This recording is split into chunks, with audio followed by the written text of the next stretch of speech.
Assalamualaikum warahmatullahi wabarakatuh.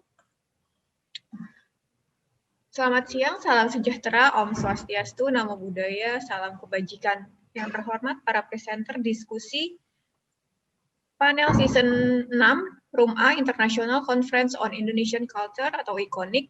Selamat berjumpa, selamat datang. Selamat datang kepada para peserta diskusi virtual ICONIC.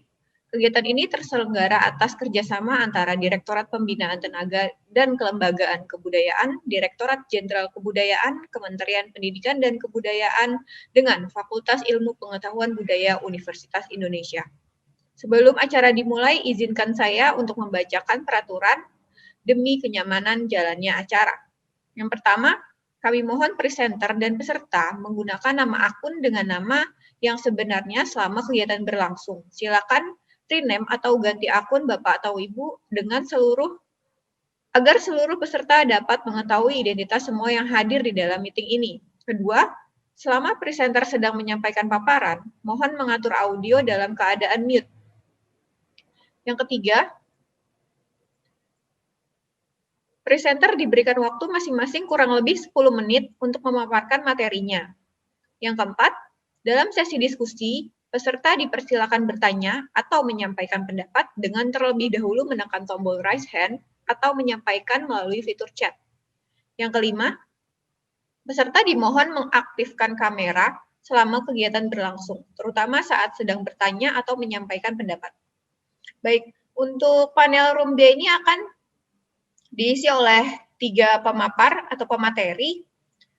Yang pertama adalah Bapak Ardiansyah Bagus Suryanto dengan judul Representation of Nationalism in Love and Future and Future Goal, a Semiotic Analysis of John Fiske and Habibie dan Ainun 3 film. Yang kedua ada Bapak Khairul Anwar dengan judul Pelanggengan Standar Kecantikan dalam Tren Kampanye Body Positif di Media Sosial dengan analisis video kampanye body positif di aplikasi TikTok. Yang ketiga, ada Bapak Viko Tiadi dengan judul Fenomena Hate Speech di Media Sosial, suatu kajian preventif melalui internalisasi nilai kebudayaan lokal Bugis Indonesia. Baik, untuk mempersingkat waktu, mari kita dengarkan materi pertama dari Bapak Viko Taniadi terlebih dahulu dengan yang sudah menyiapkan videonya agar dipaparkan dalam diskusi ini.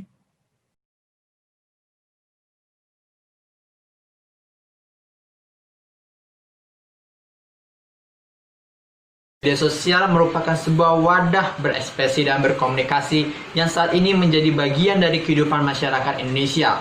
Berbagai macam kemudahan dan keunggulan menjadikan media sosial sebagai backbone atau tulang punggung pada zaman digital saat ini. Berdasarkan data tersebut, setidaknya terdapat 4 media sosial yang digemari masyarakat Indonesia.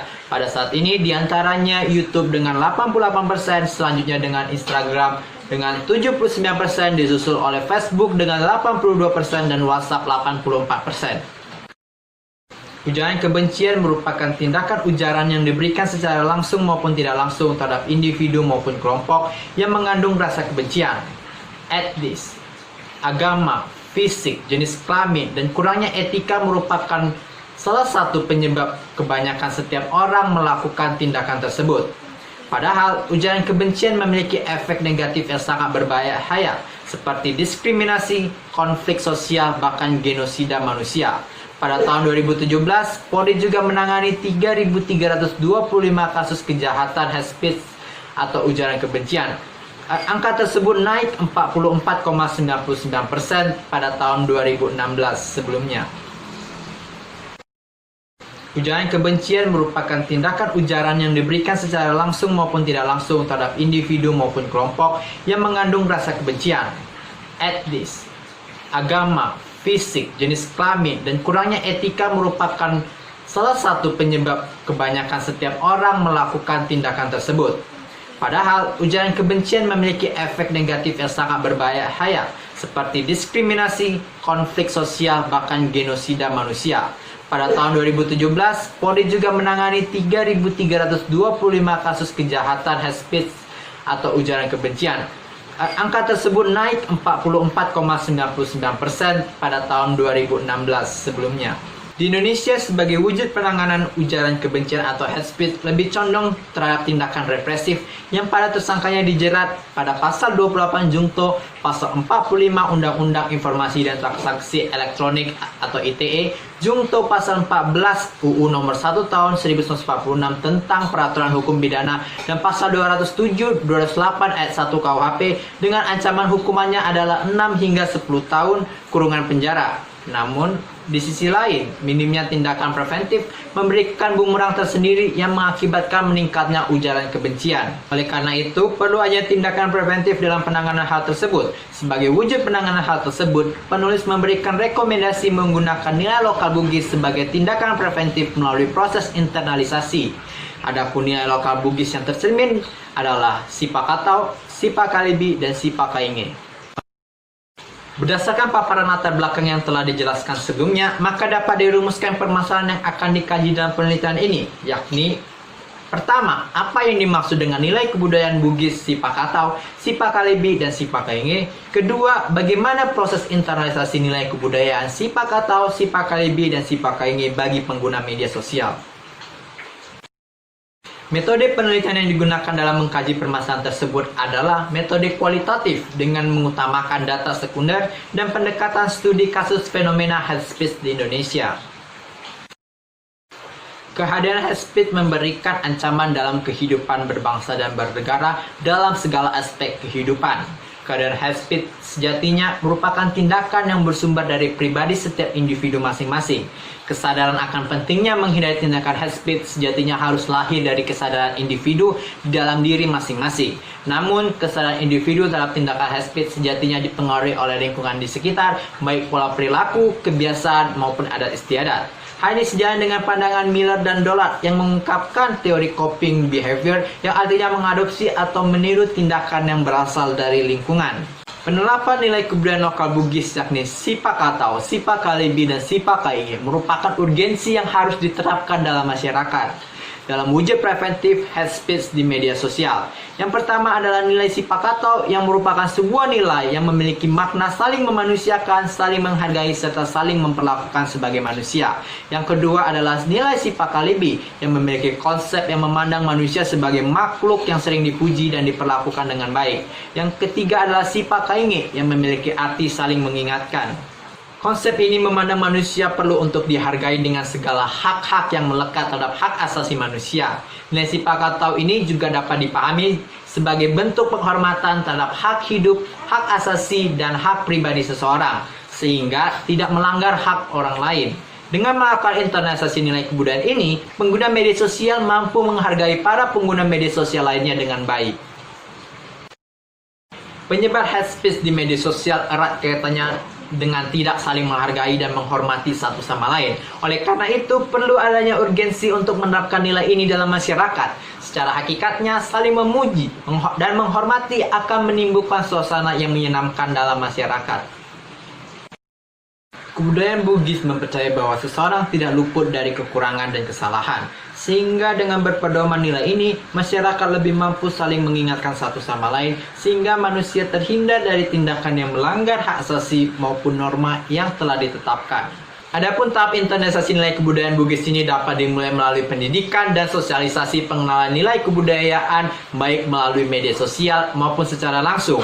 Pendidikan merupakan senjata utama untuk memerangi hate speech di media sosial. Hal tersebut dikarenakan rata-rata pengguna media sosial mayoritas merupakan pelajar dan mahasiswa yang merupakan generasi muda, sehingga kelak ketika nilai ini terinternalisasi dalam generasi muda dengan baik, mampu menciptakan etika, moral, dan mental yang menciptakan pengguna media sosial yang lebih bijak.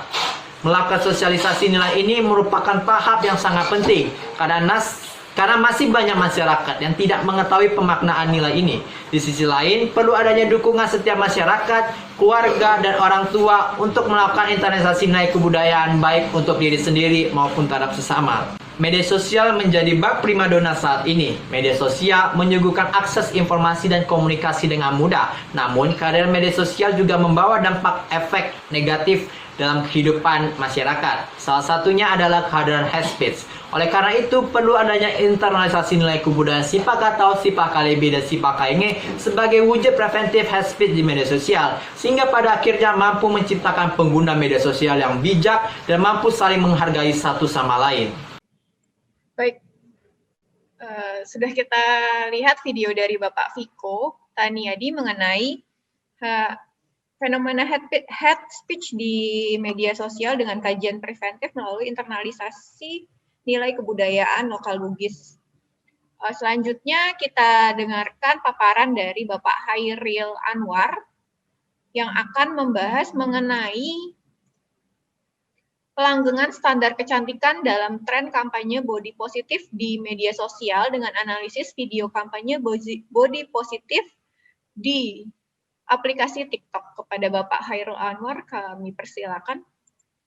Pertama, kami ada bertiga, saya Hairil Anwar, terus Celia Astari Oktaviani dan Diana Safinda, melakukan penelitian tentang pelanggengan standar kecantikan dalam tren body positivity di media sosial. Nah, latar belakang kami mengangkat tulisan ini yaitu pertama karena pemilihan, saya berangkat dulu dari pemilihan kenapa kami memilih TikTok sebagai ruang untuk kami teliti, karena pertama TikTok kami lihat sebagai ruang yang cukup banyak diunduh belakangan ini, sampai 63,3 juta baik di aplikasi iOS dan Android. Sedang di Indonesia sendiri sampai 11% dari pengguna TikTok terbanyak di dunia. Nah, selanjutnya kita melihat seperti dikatakan tadi bahwa TikTok sebagai media sosial merupakan ruang untuk berekspresi dan berpendapat secara bebas. Jadi TikTok itu menyediakan arena kontestasi wacana, diantaranya tentang body positivity. Nah, body positivity di sini dianggap sebagai bentuk advokasi atas kecintaan atas diri yang dan memfasilitasi fasilitas tubuh yang lain. Jadi dia mencoba melawan standar kecantikan yang sudah ada. Nah, selanjutnya TikTok juga merupakan bentuk resistensi atas tindakan body shaming yang marak terjadi tidak hanya di media online tapi juga di dunia offline, akan tuntutan standar kecantikan dominan. Nah, selanjutnya TikTok sendiri mendukung kampanye body positivity untuk menciptakan lingkungan yang aman dan nyaman bagi penggunanya. Nah, body positivity yang dikampanyekan oleh para pengguna TikTok ini melalui berbagai macam moda seperti video, lagu, hingga teks yang tertulis. Nah, dari latar belakang ini, kami merumuskan ada 2 rumusan masalah, yaitu pertama, bagaimana wacana body positivity direlasikan melalui tren video-video yang diunggah di TikTok, dan kedua, bagaimana produksi standar kecantikan dilanggengkan dalam wacana body positivity melalui tren video-video yang diunggah di TikTok. Kami menggunakan analisis wacana multimodal, Gunter Kress dan Theo van Leeuwen, juga meminjam konsep teori dari Stuart Hall tentang reversion stereotype, dan online body positivity dari Alexandra Sastre. Ya, saya lanjut saja langsung ke pembahasan video pertama. Video ini diupload oleh akun @clarissa_putih. Kami memberinya subjudul sebagai Bareface sebagai bagian dari self love. Jadi Bareface di sini kita bisa melihat di gambar yang sebelah kiri atas ini, penggunanya ini Clarissa Putih. Dia menggunakan Bareface dan daster dari tanpa dandanan, dan daster sebagai bentuk perwujudan poin utama dari body positivity, yaitu penerimaan atas realitas tubuh diri. Jadi dia menunjukkan bahwa apapun bentuk tubuhnya, seperti apa dia diperlakukan, dia menerima atas klaim tersebut.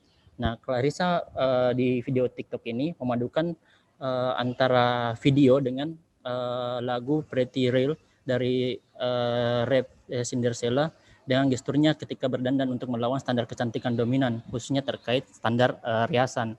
Nah, misalnya ada liriknya berkata, eyelinerku nggak roto terus opo. Ini jika kita kaji, ini merupakan bentuk kritikan terhadap mode standar kecantikan tentang eyeliner yang harus roto, harus rata. Nah, lirik ini seolah mengatakan bahwa orang bebas berdandan menurut standar kecantikannya sendiri. Namun hal ini tidak sejalan dengan apa yang dipraktekkan oleh Clarissa di video tersebut, karena dia melakukannya sambil berdandan. Nah, pelanggengan standar kecantikan yang dilakukan oleh Clarissa tersebut menunjukkan adanya pelianan terhadap orang-orang yang make up-nya tidak rata. Nah, riasan Clarissa di sini masih fokus pada standar kecantikan yang dominan yang terhegemoni di masyarakat seperti kulit mulus, pembentukan hidung yang mancung, serta pipi yang tirus. Padahal secara umum lirik lagu yang digunakan di sini sebenarnya melawan bentuk-bentuk body shaming seperti seperti kata benci pol, body shaming, jangan crying, dan gestur seakan menangis yang ditunjukkan ke Clarissa. Nah, secara umum kita melihat di sini sebenarnya ada bentuk oposisi biner yang dilakukan oleh Clarissa terhadap terhadap orang yang berdandan dengan orang yang tidak berdandan. Bisa kita lihat dari gambar yang pertama ini, di mana wajah ekspresi yang ditunjukkan oleh orang yang tidak berdandan dengan ekspresi yang perempuan yang berdandan. Nah, kita melihat bahwa Clarissa yang tanpa berdandan ini terlihat cemberut, dan Clarissa yang tampak sudah memilih berdandan ini tampak tersenyum. Nah, video selanjutnya yaitu tentang bagaimana tubuh gendut dianggap sebagai lian. Nah, video kedua ini melihat adanya gerakan body positivity yang dilakukan oleh akun Fakulin. Fakulin di sini melakukan gerakan body positivity melalui videonya. Bisa kita lihat bentuk hashtag yang digunakan dengan caption yang dipakai. Captionnya di sini bertuliskan "But I love my cock". Nah, di sini adalah bentuk gerakan positivity di mana dia mencintai dirinya sendiri atau penerimaan atas dirinya sendiri. Nah, dia mengaitkan di sini dengan pipi cabi yang seringkali dianggap bertubuh gemuk. Nah, dia melakukan apa yang dikatakan oleh Stuart Hall sebagai reversing stereotyping. Jadi dia mencoba membalikkan stereotip yang ada di masyarakat. Nah, ada dua bentuk reversing stereotype yang digunakan oleh si Fakulin di sini. Yang pertama tentang bagaimana memandang bentuk stereotip yang selama ini dianggap negatif dengan dipaparkan dengan lebih positif. Misalnya dari captionnya di sini, lihat pakai sounds ini rata-rata dari muka nggak kelihatan gemuk. Kalau gua kebalik. Nah, dikaitkan dengan visualitas pipi cabi pada scene 1 pada gambar ini yang disandingkan dengan visualitas perut rata pada scene kedua nantinya. Nah, ini perut rata yang saya katakan pada scene kedua. Dia melakukan dekonstruksi atas stereotip yang dikaitkan dengan pipi cabi dengan tubuh gemuk. Nah, dia mencoba melakukan dekonstruksi bahwa apa yang dipikirkan orang tentang pipi cabi dan pasti bertubuh gemuk itu tidak seperti itu. Namun apa yang dilakukan oleh Fakulin ini sebenarnya menjebak dia dalam pelanggaran standar kecantikan, khususnya tubuh langsing sebagai tubuh ideal. Penolakan Fakulin atas anggapan orang dalam teks menunjukkan tindakannya meliangkan tubuh yang gemuk. Jadi kita bisa melihat bagaimana bentuk pelianannya di sini. Orang-orang kalau ngeliat foto selfie gue, berat lu berapa dah? Antara 70 sampai 80 ya. Dengan visualitas pipi cabi yang pertama tadi, di gambar pertama tadi. Nah, namun dia mencoba melawan itu dengan menunjukkan bahwa tubuhnya tidak gemuk.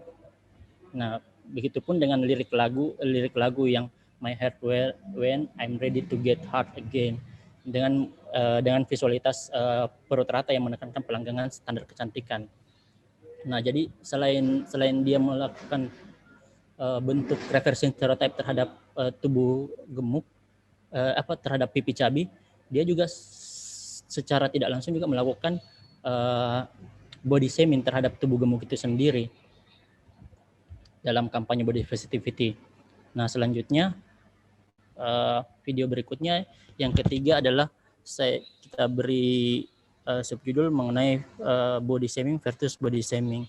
Jadi bagaimana perlawanan atas body shaming dilakukan dengan body shaming juga. Nah, ini akun @vindi ini. Pertama yang saya mau katakan adalah akun ini mencoba membagi dua atau melakukan dikotomi antara perempuan yang direpresentasikan berasal dari ruang rural dan ruang urban. Jadi Vindi ini melakukan oposisi biner antara perempuan dari ruang rural dan ruang urban. Nah, perbedaan drastis ini bisa dilihat dari pemilihan pakaian, ekspresi wajah, dan background yang diadopsi oleh keduanya. Nah, video yang berdurasi 15 detik ini sebenarnya melakukan pembagian yang tidak rata antara adegan pertama. Yang saya sebut adegan pertama ini adalah adegan Vindi ini ketika merepresentasikan perempuan dari ruang urban atau kita sebut ruang modern, dan adegan kedua ini ketika Vindi ini melakukan representasikan perempuan dari ruang rural. Nah, kenapa saya katakan tidak berimbang? Karena hanya 3 detik yang diberikan waktu untuk representasi perempuan di ruang urban, tetapi 12 detik diberikan waktu untuk perempuan di ruang rural. Namun durasi yang tidak berimbang ini tidak menunjukkan bahwa yang satunya jauh lebih superior dibandingkan yang adegan yang satu. Nah, pertama saya mau melihat dari bagaimana bentuk kepalan tangan kiri yang ditujukan kamera seolah memukul, yang menjadi simbol resistensi Vindi terhadap orang yang mengkritik dan lainnya. Jadi ini terkait dengan teks yang tertulis di sini. Pernah dibilang make up-nya aneh, alisnya geli, pipinya kayak ditabok. Nah, ini berkaitan dengan apa yang dikatakan orang-orang terhadap Vindi ini. Jadi Vindi ini di sini menempatkan dirinya dalam oposisi biner dan menempatkan dirinya sebagai self atau saya atau sebagai subjek, sedangkan di video yang berikutnya yang sebelah kiri bawah ini sama orang yang alisnya kotak, eyeshadow-nya nggak di blend, lipsticknya menor itu sebagai the others. Jadi sama orang yang alisnya kotak, eyeshadow-nya nggak di blend, lipsticknya menor. Nah, dia sebenarnya melakukan perlawanan terhadap orang-orang yang mengatakan seperti itu. Bagaimana kita melihat bentuk representasi dirinya bisa dilihat dari bagaimana Vindi ini menggunakan dandanan yang jauh lebih modern dibandingkan yang sebelah kiri ini, sebelah kiri bawah. Nah, ketika kita melihat video yang gambar yang sebelah kiri di bawah, Vindi ini sebenarnya melakukan bentuk mimikri atau meniru representasi perempuan tradisional atau perempuan dari rural. Tapi tidak hanya meniru saja, tapi dia juga melakukan bentuk makeri atau ejekan dengan dandanan, pakaian, serta penggunaan filter kawat gigi. Nah, sebenarnya Vindi ini di sini berusaha untuk melawan body shaming yang dilakukan terhadap dirinya dengan karena selama ini dia diberikan anggapan sebagai orang yang make up-nya aneh, tetapi bentuk body shaming itu dilawan oleh perlakuan body shaming kembali terhadap orang yang melakukan hal itu pada dirinya. Nah, yang saya mau katakan di sini bahwa adegan kedua ini ketika perempuan dalam bentuk rural ini hadir sebenarnya untuk menegaskan bahwa adegan pertama ini jauh lebih superior dibandingkan adegan yang kedua ini, karena adegan kedua ini dihadirkan dalam bentuk mockery atau bentuk ejekan. Jadi naasnya upaya resistensi terhadap perlakuan body shaming dan stereotip yang dialami oleh self atau adegan pertama ini yang sebelah kanan dalam konteks video ini justru melakukan perlakuan yang sama terhadap video yang adegan yang kedua yang sebelah kiri bawah itu.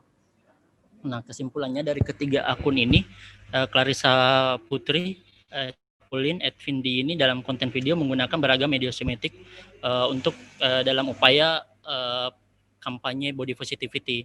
Mereka berupaya menunjukkan tindakan subversi atas stereotip yang berlaku dengan cara reversing stereotip. Ketiga akun ini berupaya menunjukkan kampanye body positivity dengan menampilkan sosok realitas diri yang sesungguhnya. Namun, alih-alih melawan bentuk standarisasi kecantikan, bentuk tubuh ideal, atau body shaming yang mereka alami, ketiganya terjebak dalam upaya melanggengkan wacana dominan tersebut. Jadi ketiganya seolah-olah melakukan upaya pembalikan stereotip, tetapi justru menegaskan adanya stereotip yang sudah terhegemoni di masyarakat. Baik, terima kasih kepada Bapak Khairul Anwar telah memaparkan materinya. Ada satu lagi video dari pemateri, namun pemateri tidak hadir, tapi kita putarkan saja terlebih dahulu.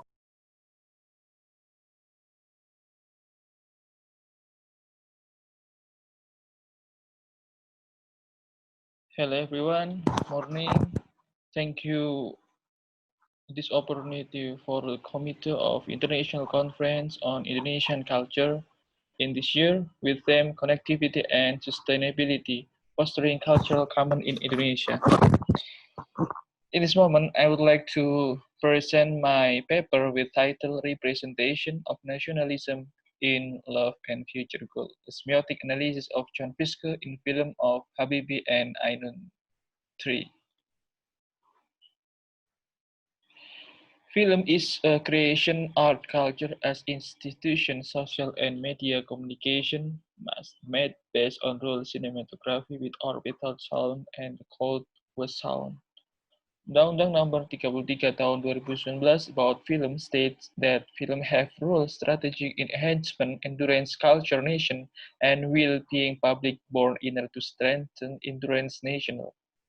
Film national display culture Indonesia at in between Max Havelaar, Cut Nyak Dien, Red White, Darah Garuda,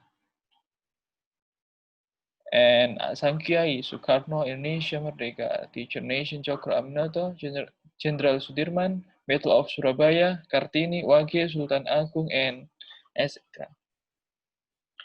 From some film, Habibie film and Ainun Mos, Loss of Demand for young people. Love Habibi on soil, the water becomes spirit, struggle, build, and put together Indonesia with ambition, magnitude in McLean fly. Habibi and Ainun in century young people, spirit by distance that enough are. Important research this because in Habibi film and Ainun 3, live pair lover that devote himself on country and science knowledge. The research question in my paper is how ideology nationalism in Habibi film and Iron 3, how representation nationalism in this film. This paper use methodology descriptive qualitative with analysis theory semiotic John Fiske. Function narration grouped by Fiske becomes 6 parts. That is preparation, complication, transference, trial, return, and recognition. From the 6-part function narration prop sequence that research divided becomes 3 parts. This is prologue, ideological content, and epilogue.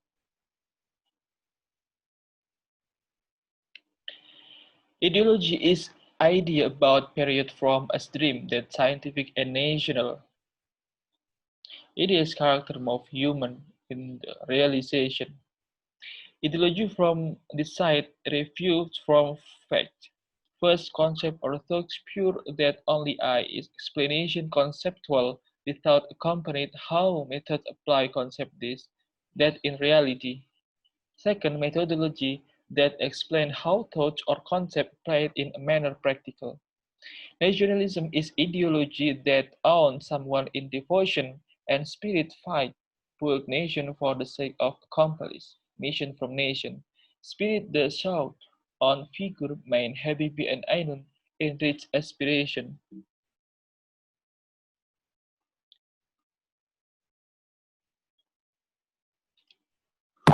Both Ainun and Habibie that directed by Hanung Bramantio with duration 2 hours.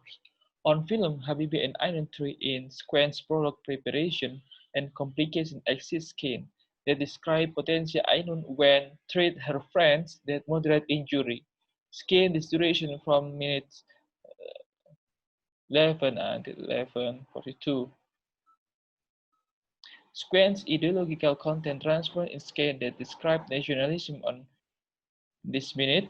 Habibie and Ainun in night inspiration meet and each other asking about studies continue. Habibie will continue studies in German with while Ainun in University Indonesia. Values nationalism increasingly emphasis in minutes 28 until 29. From statement Habibie, Ainun, we have ambition. Something moment later in if me already complete studies me in Europe. I want back to soil water but can't read this.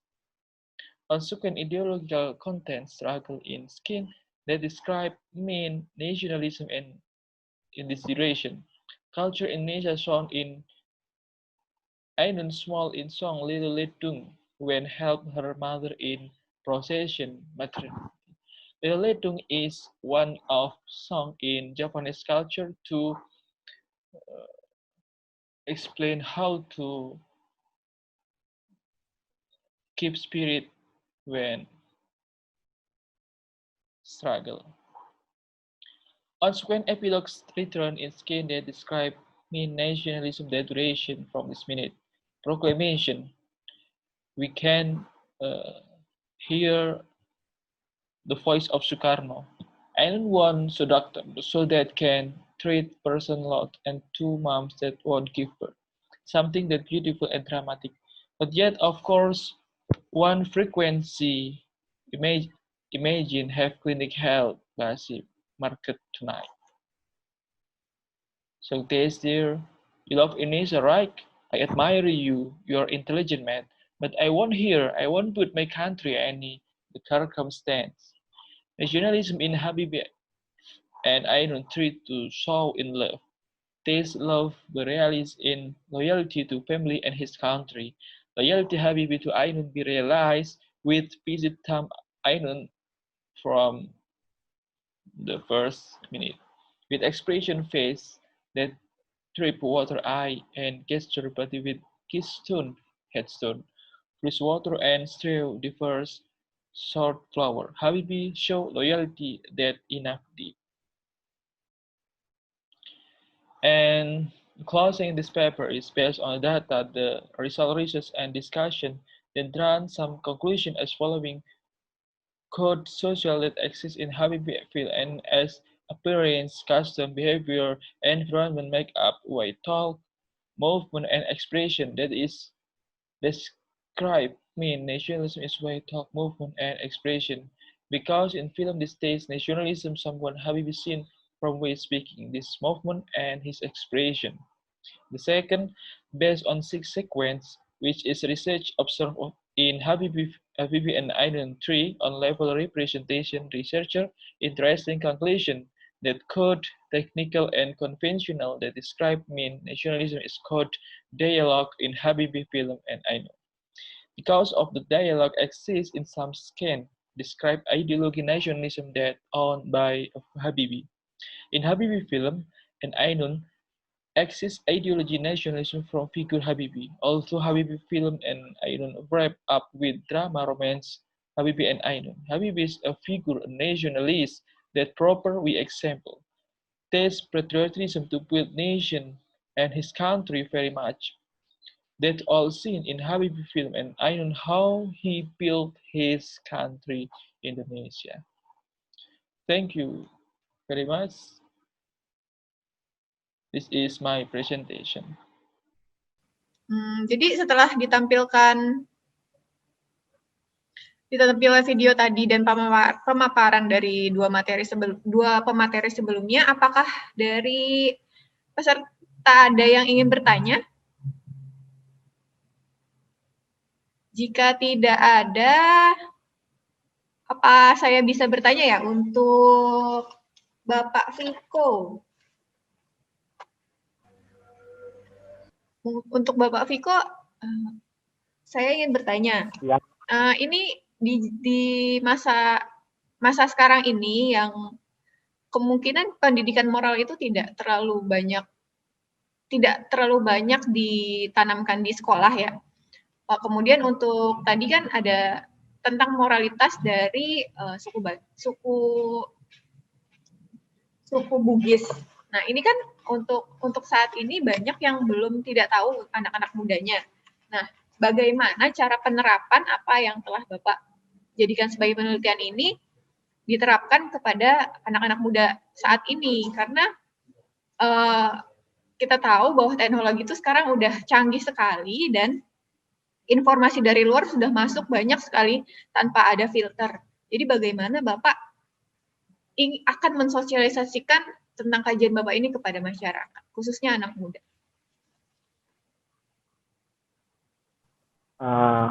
Bisa langsung jawab kan, Kak? Iya, boleh. Ya, kalau di penelitian saya, untuk mengkaji tersebut itu dapat dimulai dari sekolah gitu, Kak, di pendidikan, karena pendidikan ini merupakan suatu senjata utama untuk memerangi hate speech di media sosial ini. Baru terlebih rata-rata pengguna media sosial itu merupakan seorang pelajar dan mahasiswa. Jadinya di sini saya memiliki 5 tahapan untuk melakukan internalisasi nilai terkhusus dalam media sosial itu sendiri. Yang pertama, melalui proses penilaian nilai itu sendiri, dan di mana kita harus mensosialisasikan nilai-nilai tersebut, baik melalui media sosial maupun secara langsung. Yang kedua, itu dimulai dari proses merespon nilai itu sendiri. Bagaimana kita mengkaji indikator apakah sudah mencapai nilai tersebut.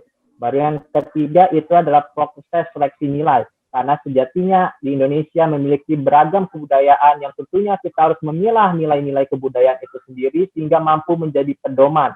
Dalam hal ini, Sipa Katau, Sipa Kainge, dan Sipa Kalebi menjadi sebuah urgensi. Baru yang keempat, proses menghayatkan nilai tersebut. Bagaimana seseorang itu menghayati nilai tersebut dan bahkan bisa menjadi pedoman dalam kehidupannya. Yang kelima itu proses aktualisasi nilai atau implementasi nilai itu sendiri. Baru di sini saya juga ingin pengimplementasiannya melalui dukungan dari masyarakat, keluarga, dan orang tua. Karena sejatinya internalisasi nilai kebudayaan ini harus dimulai dari lingkungan keluarga yang dilanjutkan dalam lingkungan masyarakat itu sendiri, Mbak. Terima kasih. Baik, terima kasih. Kak, boleh ini- bertanya? Oh iya, boleh, silakan.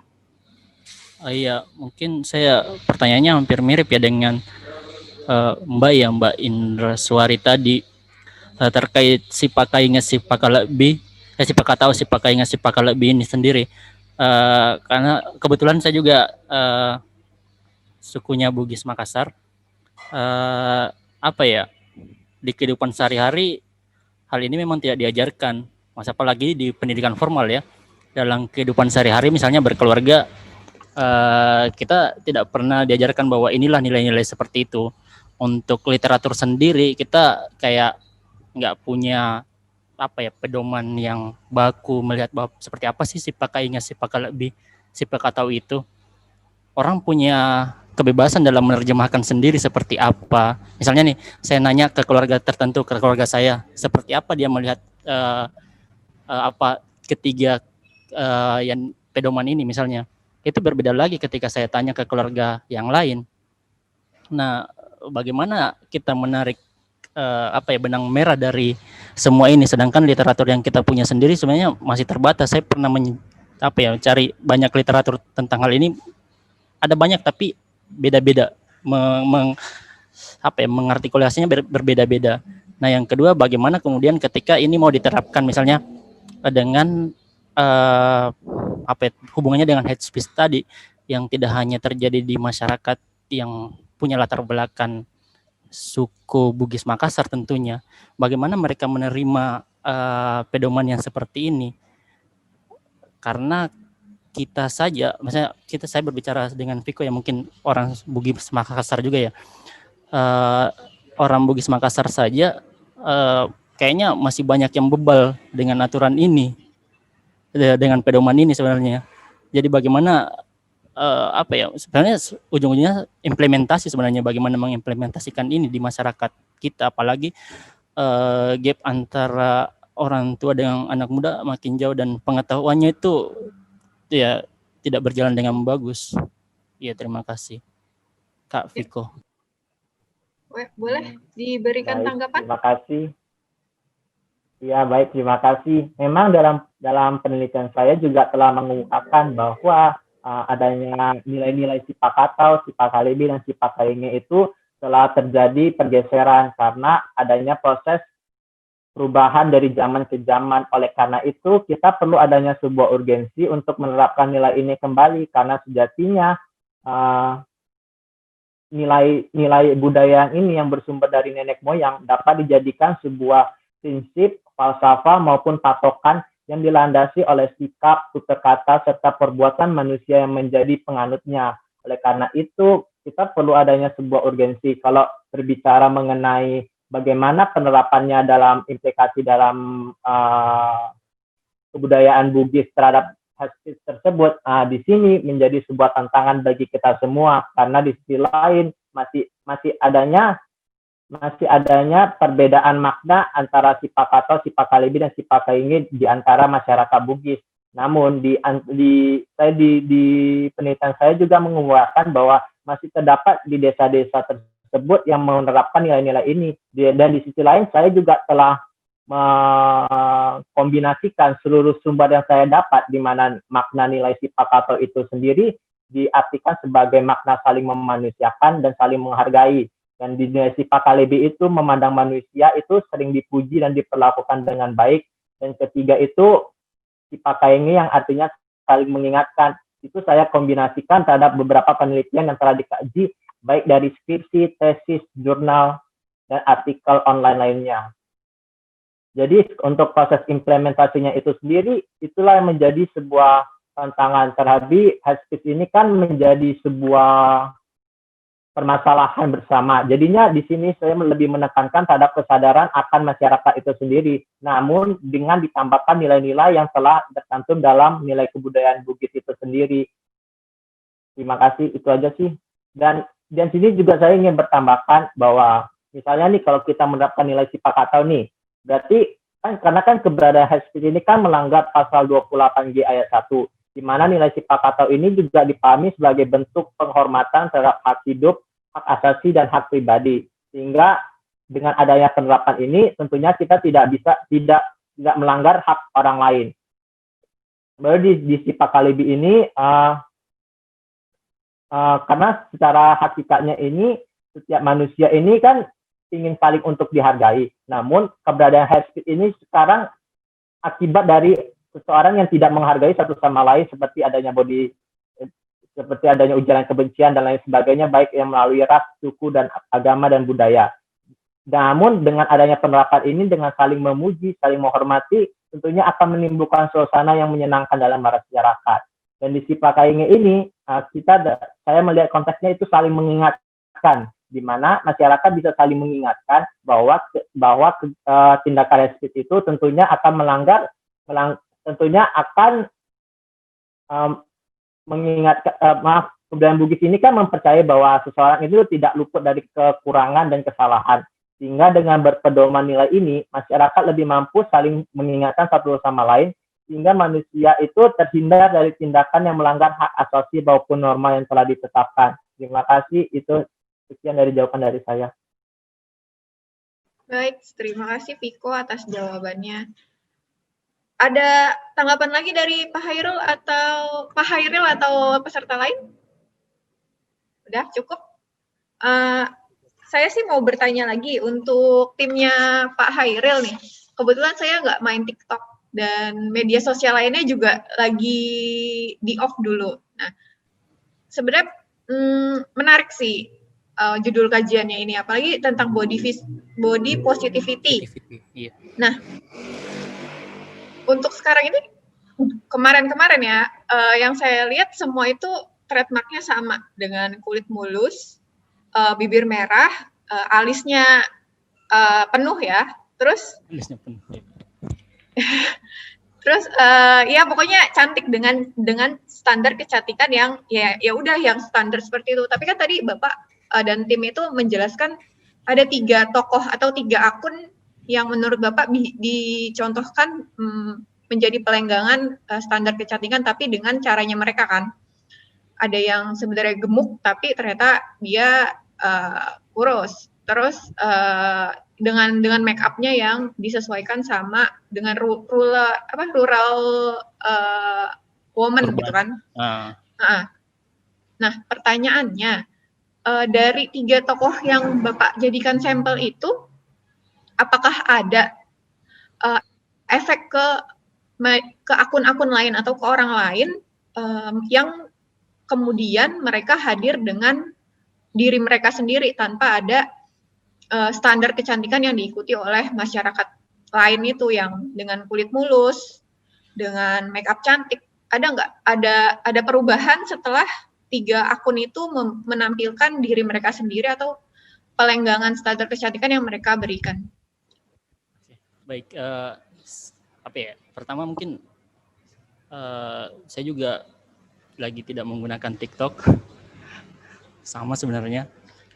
Di tim kami itu mungkin ada Sally ya yang menggunakan TikTok. Boleh saya ajak Sally untuk bergabung bicara atau gimana? Boleh silakan timnya Boleh. boleh berbicara. Oh iya. Sally, Mbak Sally, Mbak Sally. boleh dinyalakan videonya biar semua orang bisa lihat. Selamat siang. Boleh izin dinyalakan Kedengaran? videonya. Iya, kedengaran. Sally. Kedengaran. Ya, aduh. Oke. Oke. Boleh. Gimana tadi soal TikTok ya?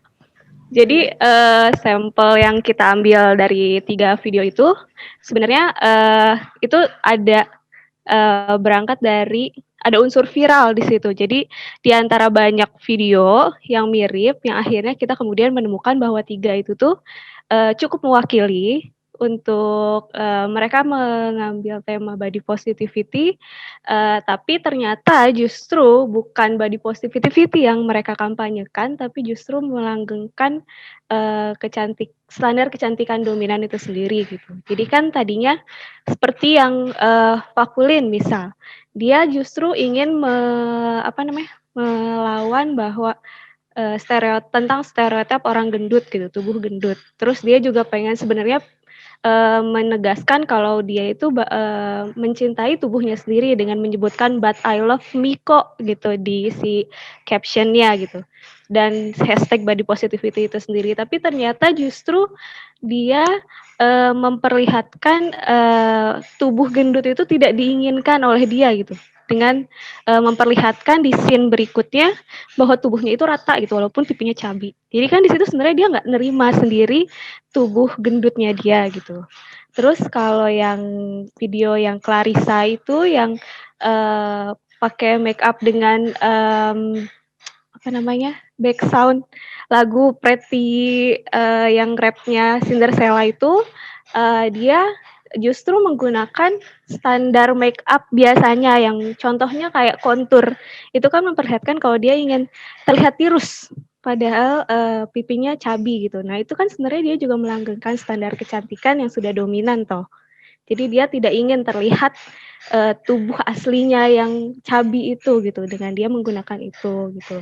Lalu yang satu lagi justru dia body shaming-kan orang lain gitu, bukan mengajak orang lain untuk mencintai tubuhnya sendiri gitu, dengan dia menunjukkan soal body shaming dia dari orang lain gitu, dengan penampilannya seperti itu gitu.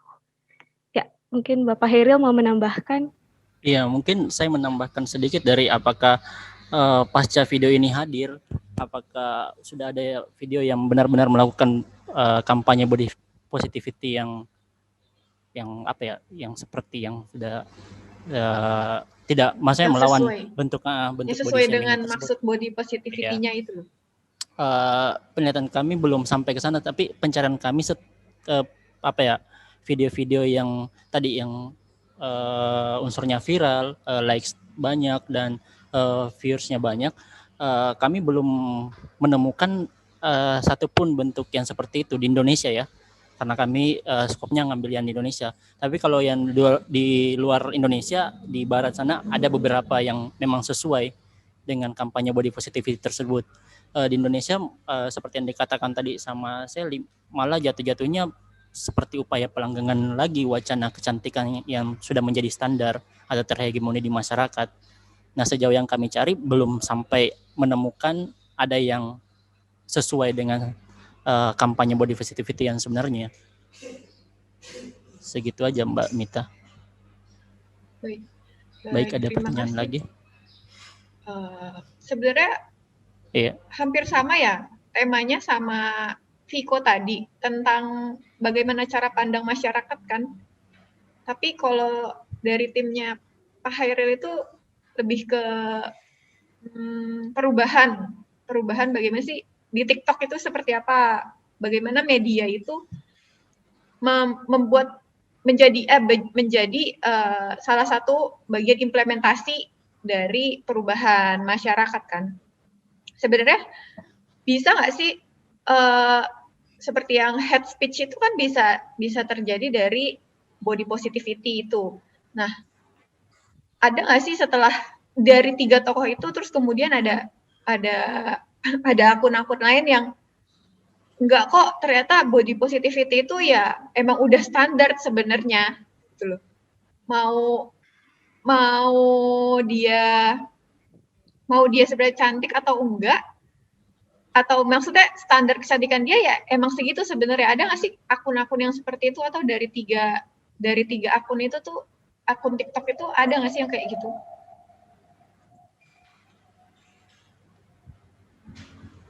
Sel, nemu nggak akun-akun kayak gitu di TikTok? Maksudnya Maksudnya sebenarnya ada sih nggak? menarik ya tentang standar kecantikan yang menjadi viral, yang sebenarnya tuh udah lumrah sebenarnya, tapi kitanya yang memandang ya emang cantik seperti itu, mau nggak mau seperti itu. Mau nggak mau pemikiran kita sebenarnya, jadi orang akan membuat apa, tampilan-tampilan ya body positivity-nya yang mau nggak mau seperti itu lagi, yang sudah standar sebenarnya. Ada nggak sih? Ini sih yang justru menjadi masalah yang kita lihat, itu justru mereka melanggengkan kecantikan itu tanpa sadar. Itu sudah gimana ya, sudah tertanam di benaknya karena mereka dalam jangka waktu panjang dijejelin di apa namanya terus diterpa oleh standar kecantikan yang gitu sampai akhirnya mereka tidak sadar bahwa bagaimana harus keluar gitu di saat mereka akan mengangkat body positivity untuk ini loh tubuh saya, ini loh kita harus cinta tubuh saya, tapi secara tidak sadar mereka malah tetap ikut ke situ gitu, tetap ikut ke standar kecantikannya. Itu sih. Baik, Iya, tidak soalnya ada pertanyaan lagi? Oh ya, Pak Heril ada nggak apa-apa, langsung aja. ada Kalau tambahan? nggak ada. Nggak, soalnya Oh, nggak kalau iya. oh, Ya, silakan. ya, maksudnya sebenarnya ketika melihat video-video ini, misalnya dari Clarissa Putih, dia menampilkan tubuhnya yang taruhlah dikatakan berat badannya lebih dibandingkan yang lain, misalnya apakah dia melakukan kampanye body positivity sampai di titik itu? Iya, dia menampilkan dirinya, dia berterima atas dirinya sendiri, dia mencintai dirinya yang seperti itu. Tapi kemudian kami melihat dia akhir-akhirnya berdandan, mengikuti tren kecantikan. Nah, itu yang kami melihatnya sebagai sesuatu yang ambigu. Kita membacanya sebagai sesuatu yang ambigu. Dari alih-alih dia melakukan perlawanan terhadap body shaming yang dia terima, dengan melakukan kampanye body positivity, dia jatuh-jatuhnya malah maksudnya justru melanggengkan bahwa menjadi cantik itu ya harus berdandan. Kita bisa melihat ekspresinya ketika pasca dengan setelah dia berdandan. Nah, apa ya? Ya yang tadi yang dikatakan Sally, kata-kata wajar, kata-kata lumrah dengan bentuk standar kecantikan itu karena ya kita sudah sekian tahun dari kecil mungkin dijajali dengan cantik itu harus gini loh, harus gini. Padahal sebenarnya tetap bergeser juga. Misalnya sekarang cantiknya ya harus berjilbab misalnya, berhijab. Cantik harus pakai kacamata misalnya. Ya itu akan berubah lagi di beberapa generasi kemudian, akan berubah lagi kan. Apa ya artinya, makna itu diproduksi oleh kita sendiri, oleh orang-orang sebenarnya yang memproduksi makna. Nggak bisa makna itu tunggal atau dimiliki oleh orang lain, kayak gitu sih. Body positivity kayak gitu sebenarnya, penerimaan atas bentuk kecantikan aku nggak cantik misalnya, kalian yang cantik ya. Bentuk penerimaan atas standar kecantikan yang kalian anut, nggak apa-apa, nggak harus sama dengan bentuk kecantikan yang dianut oleh orang lain atau yang sudah terhegemoni di masyarakat misalnya. Itu aja mungkin. Jadi intinya harusnya kita bangga sama diri kita sendiri, mau cantik atau enggak itu standarnya kita, gitu maksudnya. Bukan mau cantik mau enggak, kita cantik, semuanya cantik. Iya, enggak aja. Maksudnya tergantung pandangan kita sebenarnya kan. Iya. Iya. Terima kasih. Ya, boleh nambahin. Maksudnya TikTok menjadi media yang apa ya? Ini karena kayaknya sedikit ya, jadi asik diskusinya aja deh. Ya, TikTok jadi tempat yang apa ya? Kayak ruang yang baru untuk orang-orang berkampanye. Jadi kenapa sih kita awalnya mikir kenapa sih jadi orang kampanyenya di TikTok bukan di Facebook, di Twitter, di Instagram misalnya. kenapa malah di TikTok? Tapi kita melihatnya ada banyak moda yang bisa digunakan di TikTok. Ada kayak lagu tadi, ada kayak apa ya? Ada bisa nulis-nulis. Jadi ada banyak fitur yang disediain oleh TikTok dengan durasi video yang kecil, dia bisa berkampanye di situ. Jadi ini menurut kami sebagai ruang yang sangat menarik TikTok sendiri untuk berkampanye. Jadi TikTok itu bisa dipakai juga untuk Viko mengimplementasikan kajiannya ya? Iya, sangat-sangat bisa. Sebenarnya. Nanti bisa dibantu sama Mbak Sally yang punya TikTok. Iya. Iya, bisa banget karena kan tadi kata Viko tadi rata-rata yang pengguna media sosial kan remaja, anak muda. Dan kan pengguna TikTok juga kebanyakan yang sepantaran itu umurnya. Jadi sangat memungkinkan sekali. Jadi mungkin kajian kalian bisa disatukan untuk sama-sama orang 2021. Iya, sama-sama orang Bugis kan. Jadi Viko dan Pak Hairil nanti punya tim lagi sendiri untuk punya materi satu tentang TikTok dan implementasi temanya Viko. Gitu. Tidak ada pertanyaan lagi atau tambahan? Pak, saya mau nanya. Oh, boleh. Boleh, Oke. Viko silakan. Gini, terima kasih atas kesempatannya. Gini, Pak, saya juga salah satu pengikut Clarissa Putri ya, yang merupakan salah satu influencer yang awalnya berkiprah melalui Instagram, YouTube, televisi, dan bahkan saat ini TikTok. Nah, bahkan di Clarissa Putri, saya melihat ini Clarissa Putri ini banyak dia menerima ujaran body shaming yang dilontarkan terhadap netizen di Indonesia. Namun dia itu confident gitu, percaya diri. Nah, bagaimana kita menaikkan rasa kepercayaan diri itu terhadap setiap orang? Karena setiap orang ini kan memiliki tingkat kepercayaan diri yang berbeda-beda. Terlebih kan ini terlebih juga banyak sekali influencer yang telah mengkampanyekan ini anti body shaming atau dan pengungkapan body positif ini. Gitu sih pertanyaan saya.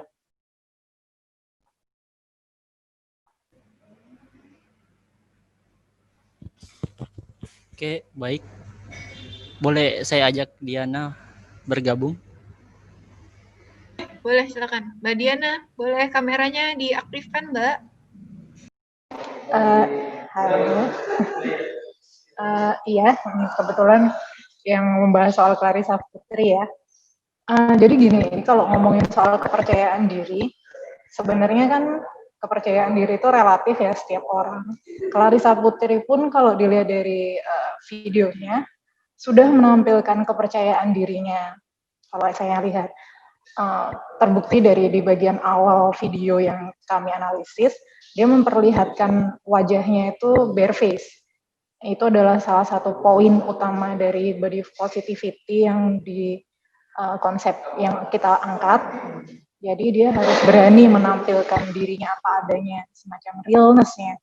Tapi yang kita menjadi fokus, yang kita lihat ada semacam progression, pergeseran gitu, di mana saat dia awal menunjukkan wajahnya yang bare face, dia itu memberikan ekspresi yang cemberut. Tapi di akhir, saat dia sudah dengan makeup yang lengkap dan baju yang bagus, rambut yang tertata rapi, kita lihat lebih percaya diri. Sebenarnya kalau dibilang body positivity itu tuh harus seperti apa juga nggak bisa, karena kita kan niatnya itu adalah menolak yang namanya standar kecantikan. Tapi saat kita bilang bahwa kalau standar kecantikannya itu bermakeup, berarti yang body positivity itu tuh harusnya tidak bermakeup. Itu nggak bisa seperti itu juga. Tapi poin utamanya adalah bagaimana mereka itu tuh bisa menunjukkan kepercayaan dirinya. Jadi kalau seandainya kita ngomongin soal kepercayaan diri, contohnya dalam video Clarissa Putri, kalau seandainya saya misalkan membuat video seperti Clarissa Putri, mungkin saya akan memperlihatkan kepercayaan diri saya juga di bagian awal dengan saat saya tanpa makeup dan saat saya menggunakan makeup. Jadi istilahnya tidak ada perbedaan bagaimana saya menampilkan diri saya secara bare face dan bermake up itu sama, karena tujuannya adalah saya berdandan bukan untuk orang lain, tapi untuk diri saya sendiri. Jadi saya cantik untuk diri saya sendiri. Kira-kira seperti itu.